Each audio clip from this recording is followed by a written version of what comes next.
नमस्कार मंडळी, मी तुमची अंकिता। आज बेंदूर, आपल्या बळीराजाच्या खऱ्या साथीदाराचा सण। वर्षभर शेतात राबणाऱ्या बैलांप्रती कृतज्ञता व्यक्त करायचा हा दिवस। आम्ही मुंबईत राहत असलो तरी गावच्या परंपरा कधीच सोडल्या नाहीत। म्हणूनच आज घरच्या घरी मातीचे बैल घडवले, त्यांची मनापासून पूजा केली। आणि जेवायला काय तर अगदी अस्सल गावाकडचा बेत। आमच्या मम्मीनं पुरणपोळी, भात, शाक असा सगळा स्वयंपाक केलेला। सण म्हटलं की घरभर गोडवा आणि आनंद आलाच पाहिजे।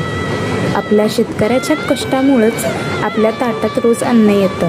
त्या बळीराजाला आणि त्याच्या कष्टाला मनापासून सलाम। गाव बदललं, शहर बदललं, पण आपल्या मातीतल्या संस्कृतीवरचं प्रेम कधीच बदलणार नाही।